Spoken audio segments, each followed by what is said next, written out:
First thing you're going to do is, if you've made an illustration in Procreate or an app on your phone or an app on the tablet, or if you've made an illustration in general, I always say make sure you are organizing these in layers, right? And I've even labeled these blob 1, blob 2, 3, 4, and then the big blob, and then the main mushroom. I like making sure I layer or name my layers just for organizational purposes. So if you bring this into After Effects now, it's going to now create like a video screen that's rectangular. So maybe you want vertical video, maybe you don't. But if this is like what you had sketched inside of Procreate and you don't want vertical video, you want it horizontal, then what you do is you go File, New in Photoshop or program it is, and then you make a custom width and length, and then you go to choose pixels from the list. 1920 by 1080 is your best bet. That's HD size. And then 72 pixels per inch, and then you say create. I'm going to close that now because I've already created that over here. And then there's your, I labeled this mushroom 1920 by 1080. And I copied over all the layers there. So now that's going to be compositionally what I want my video to look like, my animation to look like. It's fine if you want it like that. I mean, vertical video is a thing. It's not my thing. If it's your thing, that's fine. But if you wanted it that format, you just make a new Photoshop file with those dimensions, copy things over, and then save it. And then you're done with Photoshop. You've got, basically, I call this organizing your puppet. You've created all the layers for the puppet. You've created the composition, size, ratio. Now we can leave it. You go into After Effects. What I've done here is I've already started another composition, right? So I'm going to call this, I'm going to double click on this comp, or maybe not, right click, rename. I'm going to say background 1. Okay. So in After Effects, like Premiere and other editors, you have a project area where you have your compositions and you bring in all your files.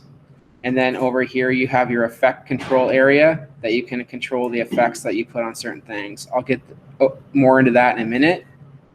If you want to get back to your project, if you don't see it here because the screen's too small, you just click these arrows, you go back to the project.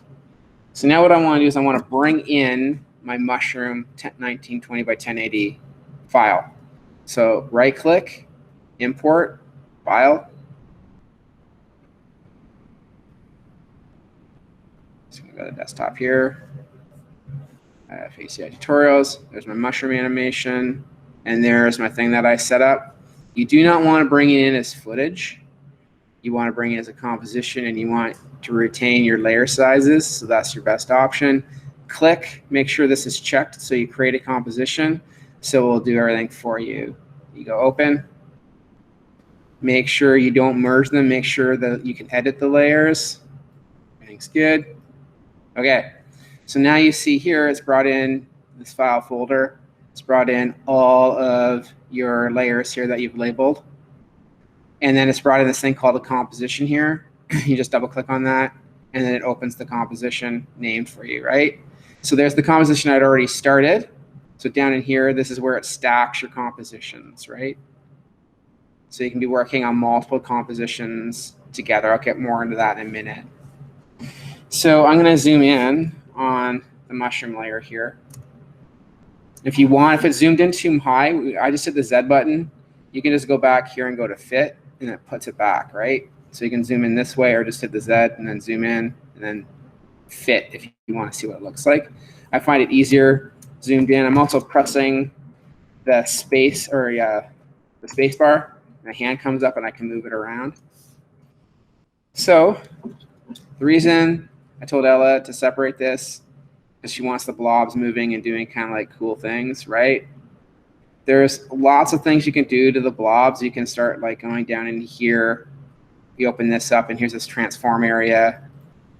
You can start like, you can maybe, it's not really working. What blob is that? There we go, let's see. So you can rotate the blob, right? Or you can spin it around if you want to. That's not what I want. If hold on, whoa. So, but let's say if you wanted that blob spinning, you see it spinning around the axis right here. So you want to change that anchor point. You change the anchor point by going up here. Click on that. And then you move the anchor point there. So now it's going to rotate around the anchor point here, right? So if you ever want, I don't need that for this, but I just thought I'd show you that. So now it's rotating around where I would want it to rotate around. So the move anchor point thing's right here. You just click and drag it. But that's unnecessary for what I want to accomplish here, but good information for you to know. So I'm going to go to the big blob because it's going to be way easier to show you what I want to show you on the big blob than the small blob. So here's my big blob layer. I'll say that 10 times fast and I'll turn it into some mushy word. Okay, so big blob. There's this thing called puppet pin, right? Right there, there's the pin. So you can do this with characters. You can do it with a tons of things. But I'm going to show you how you pin things and move things around. So you go to the pin, start pinning it. Start adding pins to areas like this. And you go to your little arrow tool here, your selection tool. You grab this and you can start like moving that around, like animating it and doing weird things. So it's like a bit of a pain to find where to animate this. There's a lot of like arrow clicking. So basically what you've done, I'm going to collapse all this. What you've done on the big blob, when you've taken the pin and you pinned it, is you've added an effect. There's your puppet. So there's the puppet effect. Okay, and that's like, there's the mesh. Cool, cool. And then where on earth do I start animating? Deform. There's all my pins in deform. So it's like triple clicking. It's kind of a pain, but once you know where to go, there it is. So then you open up that puppet, and then there's your keyframe to start the animation. Keyframe's in the spot there. I just move the scrubber over and move that here. It adds a keyframe there. And then, you know, keyframe information I gave you last week applies to it all. It's not that difficult once you know where to actually click. Move the scrubber back here, hit the space bar, starts moving it around, and then you got it animating. The closer these keyframes are together, the faster it goes, right? And the further apart they are, slower it goes. Now if you want it going faster, that's cool. I always recommend, like I can get into other things in the program, more advanced, like keyframing stuff to create specific motion you want, but no fuss, no muss. To smooth the animation, I'll show you what to do, because this is like looks like a diamond shape. It's a very harsh movement to the animation. I would select all these like I just did, right click on them, go to keyframe assistant. I'd say click easy if you remember nothing else. Basically the first frame you ease out of, the last frame you can ease in, but you can just click easy ease, changes them to this shape here, which means now it's a more fluid motion to the animation,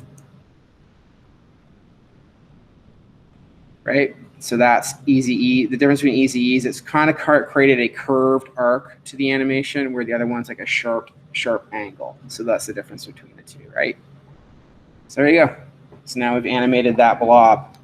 I'm not going to add pins to the other one. I'm just going to animate this one just for demo purposes. But you could go and you can start making weird deformed blob shaping in all of them if you want to, just by that puppet pin tool, right? So I might go to this blob here, this pin here, go back, and I'm almost done this. Move this keyframe over here, that there, and then I can do this, create like a basic motion back there, and let's see what that looks like. All right, there you go. You got this. It looks like it's alive. You don't need to keep doing that. Just a reminder, you can copy and paste keyframes. So you can go select these, copy, Control C, paste, Control V, and then you can keep doing that. And then you've created like a little bit of a loop there, right? So copy and then paste that. It's not an exact science right now, and I'm just tinkering about, but you can space those out and do lots of cool things. And that's how your animation works. And you have complete control over each blob, what you want the blob doing. So I go back, fit that. Now I can see preview what my animation is going to look like in a full window if I put it on YouTube, right? That's it for now. So here's the deal, right? You could go down in here. Now you want to throw a background in this. You could right click. I could go new if I don't have a background already made, but if I want an animated background here, I could go new, and I'm going to go solid. I'm going to add a solid on here, right? Doesn't really matter. Solid popped up here. Works exactly like any other editor. Just drag the layer down here. There's my white background that I don't need anymore, so I'm going to delete that. This color is arbitrary right now because I'm going to add some things to it. So you can go under these effects. So you basically have to highlight this, the solid or whatever you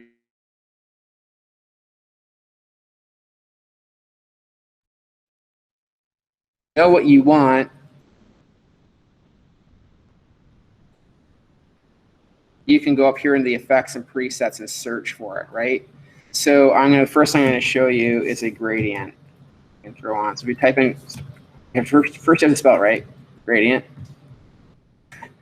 And then you have these two cool gradients. So a 4-color gradient and a gradient ramp. And a lot of tutorials are going to just say throw a gradient ramp on. So you just click and you drag the gradient ramp.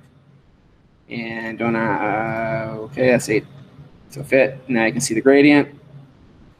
And I'm going to throw a 4-color gradient on here, right? So you can throw a bunch of effects on there. And the 4-color gradient actually fits the vibe of the mushroom better right now. I can turn that effect off there. If I want to change the color of the gradient, it works exactly like any other program. You can double click or click, and you can change the color. So maybe you just want like a simple gradient. When I'm doing this type of stuff, I slap on a bunch of things and I start playing, tinkering about, right? Same with the 4-color gradient. You can start changing the color so it fits more of the vibe or the colors in the mushroom. So I could go pick more of a purple there if I want to. You know, and then the other thing, when you go down in here, here's your effects, just like the puppet pin.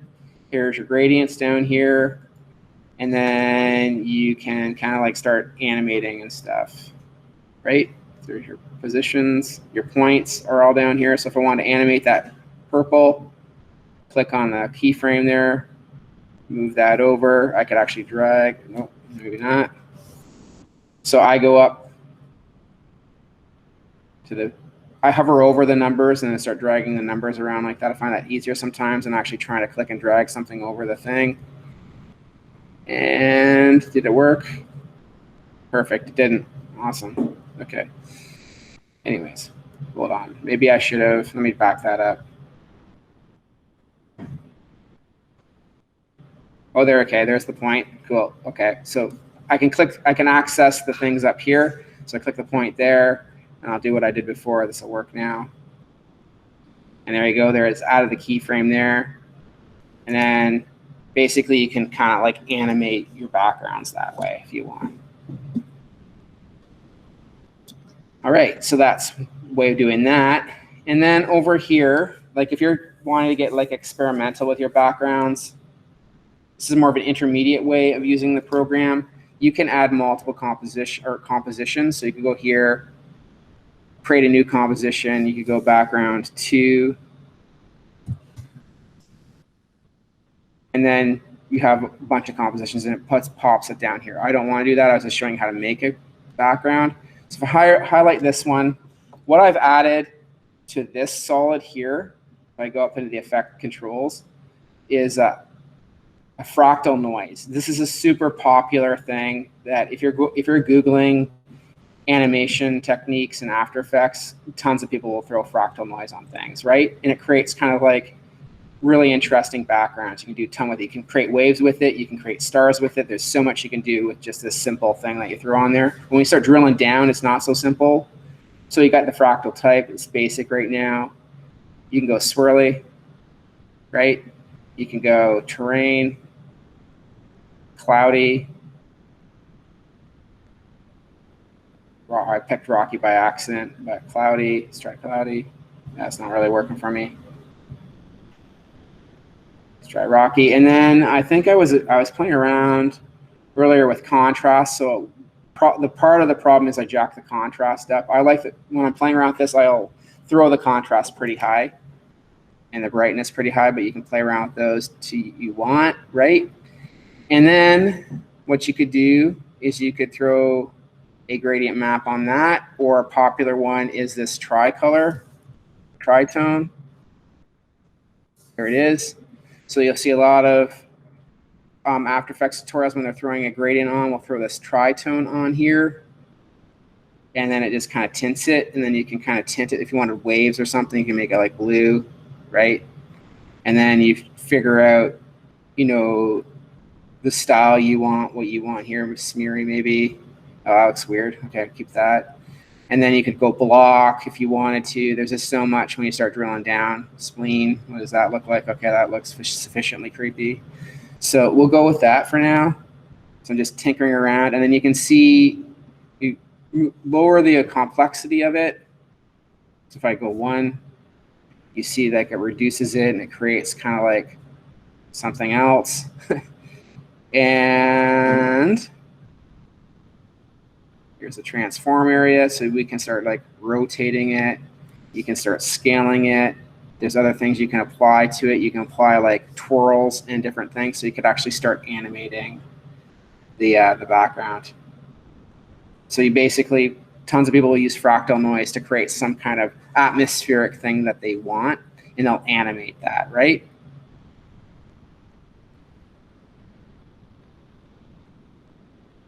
So, and what you could do, this is more of an intermediate step. You could have just thrown that solid on here, right?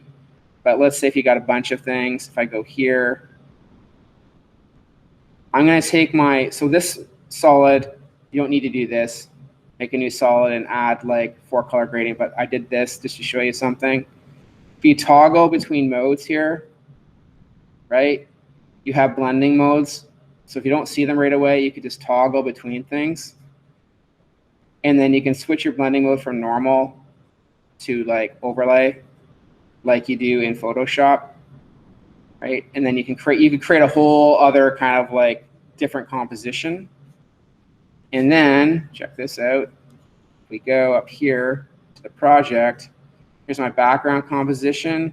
I can just drag this down into here and then add the background. So I can actually I can create a composition over here, bring it into another composition as a layer, and then make any changes I want over to this composition. So it really extends what you can do. Actually looks pretty funky.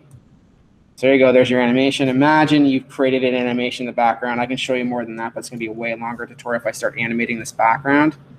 So there's that. So there's multiple, you can make a composition, add a composition as a layer to another composition, which gives you tons of control. And now the final thing, Anisha's request was to like, how do you set up a 3D camera system in the program to kind of extend what you can do and fly around, like he was looking at what Jack had made with some of his After Effects last week. So if I'm going to set up a 3D camera, I'm going to right click in this area here. I'm going to go new, and here's the camera. I recommend 35 or 50 mil. The other ones, you can do things with them, but 90% of the time I'll fluctuate between these two. They almost are the same. Go OK. You got a camera there, right? So you could just go into the camera, and then you can start tinkering around and seeing, well, what's the camera doing? It's not really doing much, right? So you've added a camera there. How do you actually get the camera functioning? This is how I do it. There'll be other people on YouTube that'll show you different ways of dealing with it, but I like doing it like this. I will now go, so you right click, I right clicked, made a new camera. Now I'm going to right click and make a new null object. A null object is an invisible object that can become anything you want. And in this case, I'm going to right click and rename this dolly. Right?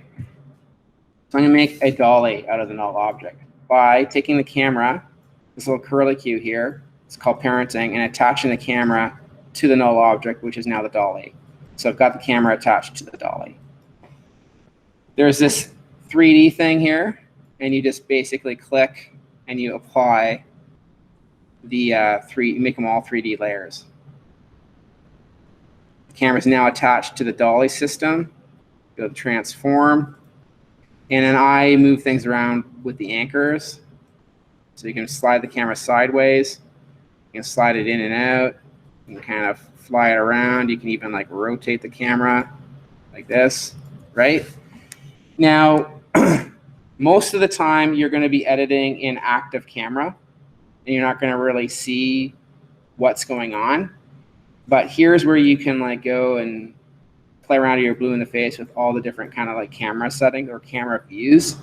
All I ever do, I go between active camera and custom view 1. And then custom view 1 allows you to see there's the camera, there's what it's looking at. So then when I'm actually anchor pointing it on this axis here, you can see I'm dragging the camera is dollying in, right? Now it's dollying down and up so that you can see that in custom view 1. I mean, there'll be other people on YouTube that'll go through all these, but really all I've found useful is going into custom view 1, back to the active camera, right? So then same principle applies. Let's say I'm way in, get my anchor point. This is my first thing. Say you're like, want to reveal the mushroom here. So you fly right in like this, you click the anchor point, and then move it here, and then reverse all that, fly it back out off to the side, and then you reveal your mushroom. And there you go. It's going super slow because right now it's going slow. As you see, this green is building up here. It's like generating a RAM preview, right? So once the green fills up, it'll say it's rendered from this point to this point. That was not in real time. So I go back now. This is green, so it's rendered. So it'll do a proper RAM preview. This is the actual speed that will show up when I'm animating. Another note is After Effects is much more intense on your computer because of everything it does than Premiere. So generating previews can take some time. So this area here, this point here, and this point here is called the workspace, the work area, right? See, I hovered over there, work area came up. It's not coming up now, but there it is. So if I go here, and all I do is when I'm working on animations, I do like 10-second work areas. So you can actually move the work area around so that you're not waiting for it to render 30 seconds. You're just rendering chunks at a time because it can take quite a while. So there you go. So now if I move this closer, move my work area over here so I'm not wasting time, hit the space bar, and then it will turn that all to green. And then once it gets to the end of the work area here, it will automatically start playing and will keep playing for me. So there you go. Now it automatically plays, and that's my animation. Also, if that's all the animation, sometimes if you made like a minute length composition, you don't want to export the entire minute. The other good thing to remember is this work area not only generates the rendering RAM preview length, it will also, when you go to export, only export from here to here for your video. So, okay, so cool. Now you know about like generating funky backgrounds, the puppet pin tool. That was like a lot to cover in a mushroom tutorial that Ella probably wasn't expecting that amount, but that's all the information.